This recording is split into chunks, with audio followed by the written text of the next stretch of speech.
Hey guys, so this is AP World History, Chapter 16, Two Worlds of Christendom. So today we are going to look at pretty much what happens after the Roman Empire falls. So we're going to take this in two parts. The first part we're going to look at is what is left of the Roman Empire in the eastern half, and that's known as the Byzantine Empire. And then we'll look at what happened to Western Europe. Okay, so it's really, really important that you understand the similarities and the differences that are occurring in two vastly different areas.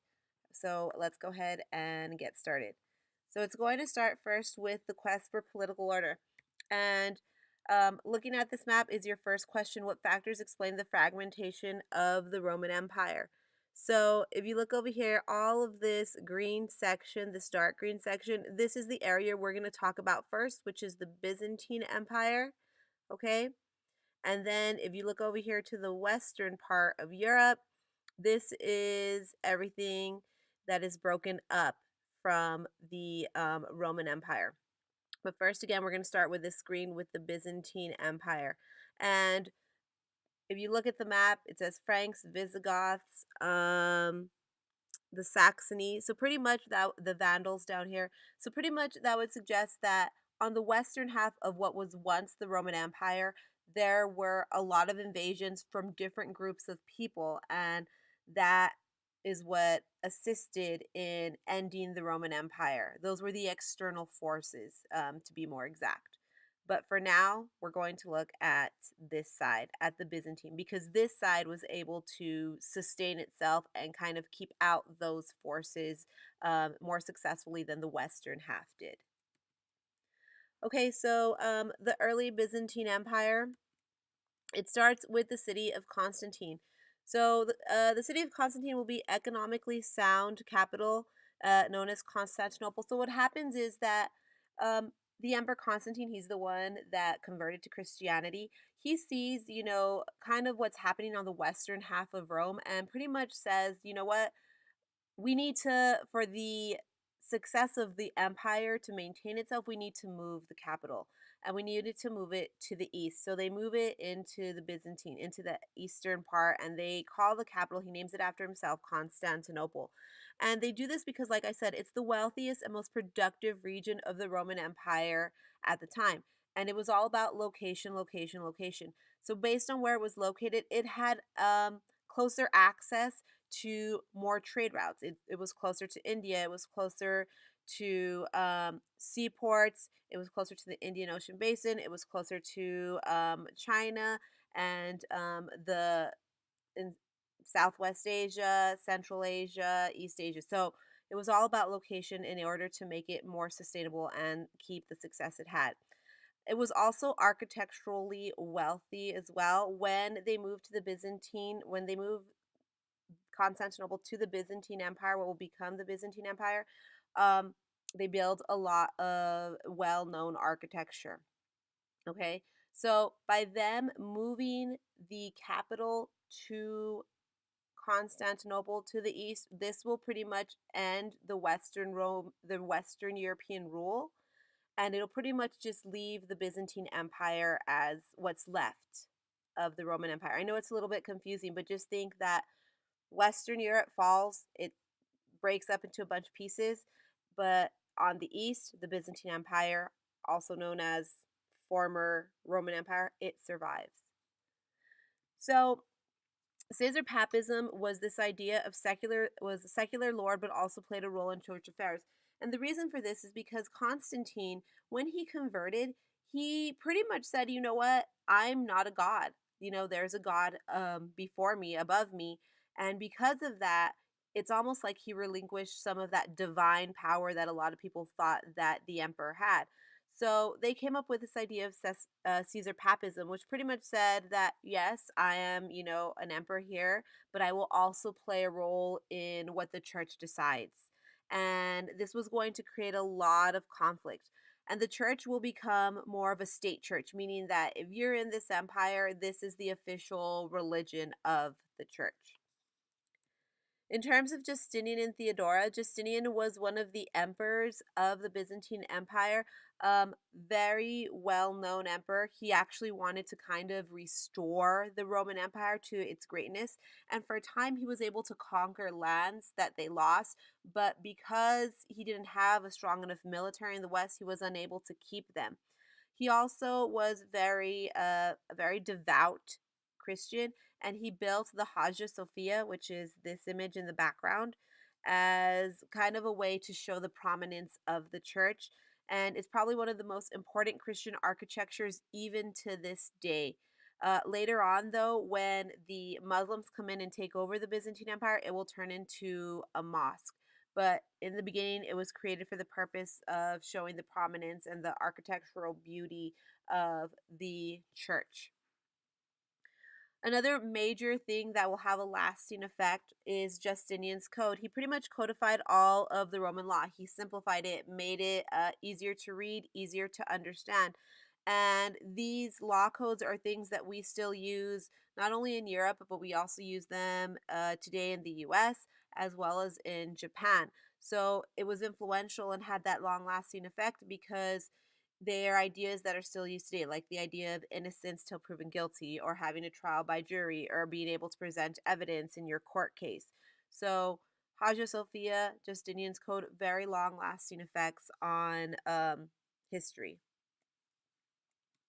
So, during this time, the Byzantine Empire faced a lot of tension between themselves and the Muslims from time to time. And after Muhammad dies, the Arab warriors will conquer the Sassanids in Persia and they'll take part of the Byzantine Empire. And the Byzantines were under the Muslim rule for a time being during these conquests. And one of the ways that they would try to fight back and they would be successful was through the use of something called Greek fire. And essentially, what it was um, that they used fire and the fire would stay burning on the water. And this would help to defeat the Muslims coming in on ships because the ships were made out of wood and the fire was still burning in the water, and it would affect, obviously, the wooden ships and the people on it. So, this was a way to help them fight against the Muslims that would attack the Byzantine Empire. Another thing they did was something called the theme system. So what ended up happening was that the emperors of the Byzantine Empire, they would give the generals, a section of the empire and say, pretty much, you're in control of this. All right. And so what they began to do was that the generals would, since they were the authority in these provinces, they were responsible for the civil and military um, role that the provinces played. So they're in charge of the people and they're in charge of the military. And one of the ways that they recruited people into the military was through this thing called the theme system. Pretty much free peasants were recruited, and in return for their military service, they would get allotments of land after their service. And this would help to build the military and help them fight against the Muslims that were there. Okay, so moving on to the economy and society of the Byzantine Empire. Like I said, the reason they moved the capital from Rome to Constantinople, closer to the east in the Byzantine Empire, was because of the location, was because it was a good trading area, was because of the ports, the closeness they had to, rebuilding those Silk Roads. And the Byzantine Empire was a thriving economy. It used its peasantry um, as labor for agriculture, and this was going to provide an agriculture surplus. In addition, they had manufacturing, which would support things like glassware, linens, woolen textiles, gems, jewelry. And then you also see silk. They will learn how to create silk and they will make it as good of quality as that of the Chinese. So now it's like you have a competitor. Now you don't need to go to China, you can get silk in the Byzantine Empire as well. In addition to that, Byzantine trade also kind of became like the clearinghouse of Western Eurasia. So where we see that India was also that had the emporias and these major clearinghouses. Well, on the western side of Eurasia, you had the Byzantines doing that as well. Okay, and you saw a lot of trade occurring with Muslims. So when they were not, attacking each other, they were actually good trading partners together. Then, in addition to the economy, you saw the establishment of the Byzant, which was the standardized currency in the Mediterranean. So, a very thriving economy. You had your food, you had your textiles, you had your special commodities like silk. You had excellent trading ports in the Mediterranean. So it was especially thriving. In addition to that, you also see different technology develop, especially for agriculture and other land purposes, such as the heavy plow. And that took more energy, but it provided, like I said, more agricultural production. And it also helps to clear the lands for more cultivating. And also talked about how they use this to clear the lands to make ponds for fish as well. Okay, so the social development of the two worlds of Christendom. So you got to think of the Byzantine Empire as this urban society. It's more like a city and more urban than rural. Okay, you didn't see so much farmland. If you were in the Byzantine area, especially in Constantinople, it's very urban, very city-like. So most urban, it was the most urban society. The main area, it was where everything was at. City life was very similar to today. You had various forms of city centers. Women were highly protected during this time, though. Artisans would live above their shops, so it was kind of like, you were a live in artist and you would stay where you were and you had your goods there to sell. You also saw government officials that would live in the city because, again, remember, all city business, all city affairs, all government affairs are happening in this area. And poor tenements, everyone there was poor tenements, everyone still wanted to be a part of the city, meaning that there are probably people living in very small rooms, very small apartments, but they didn't care because they knew that being in the city is where life was everything was happening in that area. In addition to this, similar to what you see today, there were various attractions. There were baths where people would go and kind of just socialize and also, do it for hygienic purposes as well. You had taverns, which were like the bars of the time. Obviously, restaurants as well, where you would go, dine in. And of course, social gatherings. If there was like a main event that was happening or a special celebration, the city is where it would happen. So, very similar in many ways to how city life is today. All right, so that's pretty much the Byzantine Empire on the eastern part of what was once the Roman Empire, okay? So, again, just keep in mind that it's a thriving area. It's more city like than anything else. It has a lot of trade, it has a lot of different attractions that you can go to. They still believe in Christianity as well. So now we're going to look at Western Europe and the quest for political order there.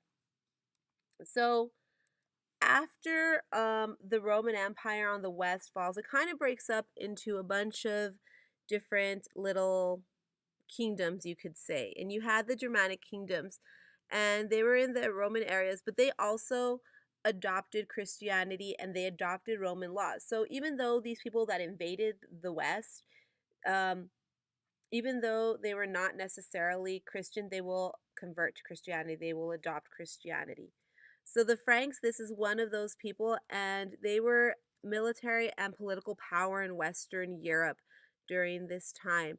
And the adoption of Christianity led to their popularity, led to them, maintaining a powerful, I guess you could say, stance in Western Europe. Charles Martel, he will become very popular because he will stop Muslims from invading further into the West, and they because of this, in, because of them stopping or because of him stopping them, the Muslims will not attack further west, and he'll pretty much stop it where they're at, and they'll stay in Spain for the most part. After he dies, Charlemagne, who is related to him, will come in, and he will kind of reestablish a centralized imperial rule. He's very intelligent, but it will become difficult to have him stay in power because he doesn't have a lot of alliances. He doesn't have a lot of people under him. So the way he administers is that, similar to Harsha in India, he will travel through horseback around his realm. And that's because he has no elaborate bureaucracy to rely on. He only has certain deputies in certain places to kind of help him out. But for the most part, similar to Harsha, he has to go from place to place, kind of just keeping his realm together. He had a group called the Missi Dominici, and these were envoys that reviewed the accounts of local authorities. So these were kind of like, in a way, similar to the Persians, where they had the eyes and ears of the king. This was kind of his way of doing that too. This was his auditing purpose. These were the people that kind of checked in to make sure that, hey, everything's going right. So Charlemagne will be crowned as emperor during this time in 800 CE. The Pope will proclaim him emperor, and they don't know if this was planned or not, but this was very controversial. Charlemagne really never wanted to be proclaimed as emperor, and there's a reason for that. The reason was because there was already an emperor in the Byzantine Empire, and so they thought, well, if he's going to proclaim himself emperor too, then the Byzantine Empire is going to take that kind of as an insult and as an assault or a threat against their emperor. Because remember, their emperor, works in conjunction with the church. And so with Charlemagne, here you have the Pope of what was once the Roman Empire saying, no, we recognize you. We on the West recognize you as our emperor. So you're going to now have two emperors who will probably be conflicting with each other. And that's really the reason why he didn't want to have that title. So as he gets proclaimed emperor, you still have a lot of invasions, and that comes through the Vikings.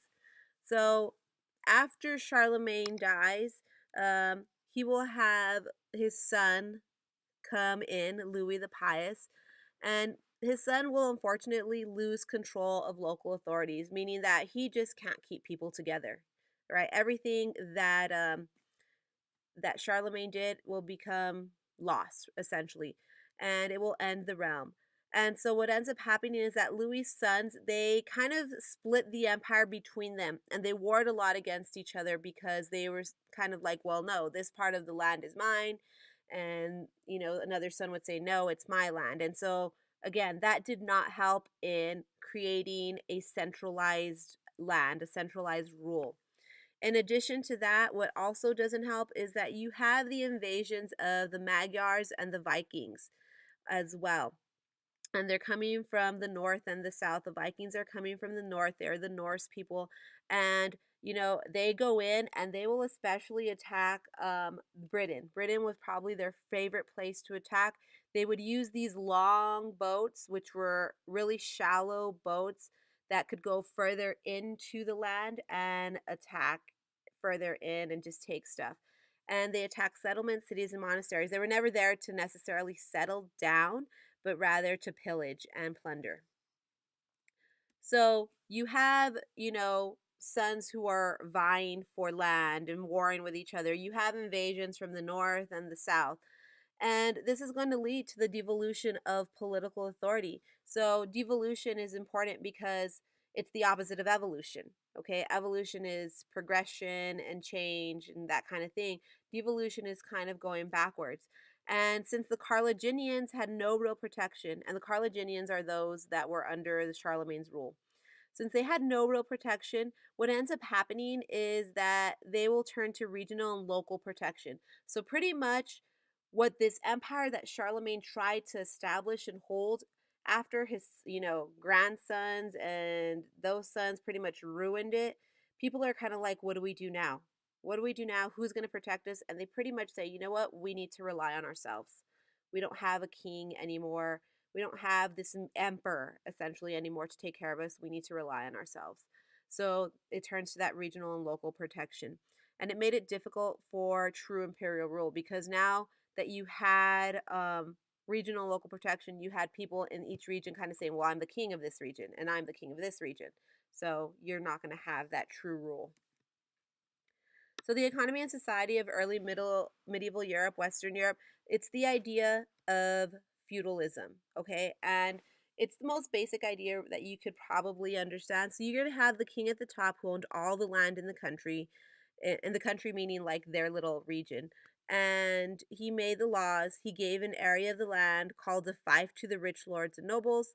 The nobles gave some of the land to professional soldiers, okay, which are the knights here. In return, these knights fought for the nobles and the king. So, in return, the lords and nobles agreed to supply the king with soldiers and the horses. So it's like, here's the king, he's giving them land, giving the nobles land, and the nobles are hiring these knights to fight for them and for the king. And then at the bottom, you have the peasants who work for the land, who work the land for the nobles, and the knights who in turn offered them protection. So this is the most basic way we can explain what was happening in Western Europe in terms of society at the time. It's much more complex than this, and it was more political than this as well. But to basically understand the main social structure at the time, this idea of feudalism best describes it.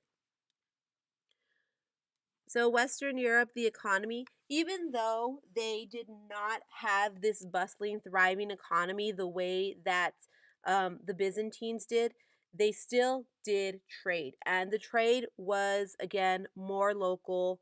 They traded within different regions, within local markets and fairs, with other Christian merchants that were traveling around the area. They also traded, they had the Norse merchant mariners, so medieval merchants who came with cargoes such as fish and furs and wine and honey. And this usually happened with trade in the north in the Baltic area. And the silver they also used for minting coins. So again, similar in that trade was still prominent and that they were getting, various goods from other regions, but it wasn't on such a large scale the way that the Byzantine Empire had it. All right, so question 14. Looking at this image, what does this illustration suggest about the relationship between the two landowners and or the overseers and the five laborers? So again, I suggest you read the caption here to help you understand and be able to answer the question. So still on the western side of Europe, we kind of already talked about feudalism and how it's a political and social order of medieval Europe. And we discussed already about, the roles that each played. And again, just remember, it was much more complex than what was thought. All right. It was much more political, much more social than we think. And again, it's the easiest way to explain feudalism, or it's the easiest way to explain society is through feudalism. Peasants, they, again, similar to the Byzantine Empire, they provided agriculture as well. And then we also see during this time a population decline. And the population in Western Europe will decline because of epidemic disease and because of political turmoil. So you might think, well, how does political turmoil lead to a population decline? Well, keep in mind that you have a bunch of regional kingdoms, a bunch of little kingdoms who are pretty much ruling themselves and on their own, but they want to get bigger and larger and spread because the person at the top always wants more power. So they will fight with each other. They'll fight with another kingdom next to them in order to kind of gain their land. And of course, as you're fighting, more people are going to die. So because there was no emperor and you had multiple kings fighting against each other continually, that means there's going to be more loss of life than if it was in a time of peace where you had one emperor who was ruling over everything. Okay, so that's pretty much what's happening in terms of the economy, politics, and society in the Western half. Yes, very different from the Byzantine Empire that you see is thriving, you know, but at the same time, they still, maintained themselves in some way. Yes, they didn't have an emperor anymore because of Charlemagne, and everything kind of fell apart, but trade still existed. Christianity was still extremely prominent and extremely important during this time.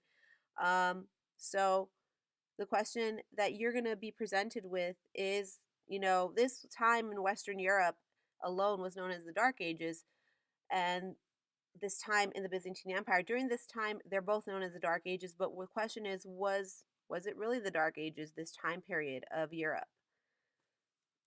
So the last thing we're going to look at is the evolution of Christian societies in the Byzantine Empire and Western Europe. So you had popes and patriarchs during this time. The pope is in Western Europe. The patriarch is in Eastern Europe. So the papacy, the Roman Empire collapsed, but again, like I told you, the papacy, the pope will survive. He will be the spiritual authority. He will be the mainstay, meaning that all of this stuff is happening in Western Europe. Everything is crumbling apart. People are having their own little kingdoms, but the pope, him as the main spiritual authority, that survives, that continues. Okay? And at first, in the beginning, the Pope had very close ties with the Byzantines, but later there's going to be more independence and more focus on the West. Okay? And we see this with Pope Gregory. The independence comes through the Roman Church. He will claim papal primacy, pretty much saying that I am the Pope and I am the supreme authority of all Christianity. Of everybody who's Christian, it's me. I'm the one, kind of on top. I'm the main leader. And it will enhance Christianity in everyday lives. Well, there's a problem with that because in the Byzantine Empire, since it's considered like a state religion, the patriarch is viewed as the head of the church. Okay, and also with the idea of Caesar papism, it's going to create tension because here's this guy, the Pope, saying, I'm the main leader of Christianity, but the emperor saying, well, hey, no, I have a patriarch and I also play a role in this as well. So it will create tension between the two. Another thing that creates tension is this thing called iconoclasm, and this was established in the Byzantine Empire, and it was the getting rid of all icons, sculptures, images. Um, pretty much the patriarchs believed like we shouldn't have to be worshiping this. We shouldn't be worshiping a sculpture of a saint or a sculpture of Jesus. Whereas the Pope says this is there to help assist people in their prayer, you know? So that's also going to create tension between the two. So again, keep in mind popes, Western Europe, patriarchs, Byzantine Empire. However, both did have monks and missionaries, and both of them would practice asceticism, which is strictness, holiness rather than world successes. That's what the monks believed in. They believed in celibacy, fasting, and prayer, and that's really where the asceticism comes in. The idea of no interaction, no intercourse, um, fasting, just having meals when you need to, not indulging, and always praying. So two of the well-known monks were Saint Basil, and that was in the Byzantine, and Saint Benedict, and that was in Italy with the Pope. So they were both reformers, and they had both regulations for the monasteries, and both of them practiced a mild form of asceticism. They gave up their lives, their worldly possessions. They lived in smaller communities. They relied heavily on their communities to provide for them. Monasticism and society, they provided, so the missionaries and the monasteries where the monks lived, they provided a lot of services to the community, such as being counselors, as providing relief efforts, providing medicine, inns, and education. It's extremely important for you to understand that the church is where education was at this time. Okay?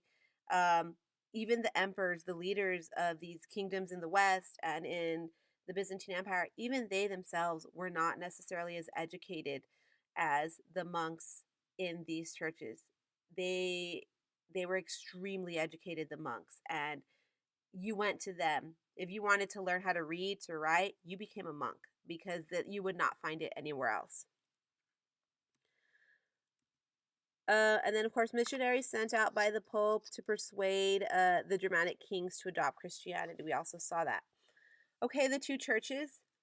The religious rivalry that existed were ritual and doctrinal differences. So, again, you have the Pope in the West and, the Patriarch in the East. And this, was going to lead to a lot of ritual and doctrinal differences, just little things that they didn't get along with. And these differences are going to lead to what is known as the schism. All right. So it was pretty much the patriarch versus the pope, and it was a battle for their positions. The patriarch is saying, "No, I'm the leader over here in my empire. You cannot be the prime leader." And the pope is saying, "No, I am the only leader." And so it's going to create that tension. The patriarch was only looking for autonomy in his jurisdiction, whereas the pope was looking for total autonomy. And the East and the West will essentially go their separate ways. What will begin to happen is the Pope will say, "You know what? No, I cannot recognize you as the leader of your area because I'm the leader." And the Patriarch will say, "Well, then I cannot recognize you as the leader." And they will excommunicate each other. And they will both say that each one is not proper Christian. And so in 1054, the West will be known as the Roman Catholic Church, and the East will be known as Eastern Orthodox, and they both exist to this day. So what I would tell you is that this existence, it existed it's not until probably within the last 5 to 10 years that they finally communicated with each other and they recognized each other as churches. So something that went on for hundreds and hundreds of years. All right, so that's pretty much it. I know this was a longer video, but again, it's super, super important because of how each of them will develop later on. So please, please understand the importance between Western Europe and what's happening there and what's happening in the Byzantine Empire.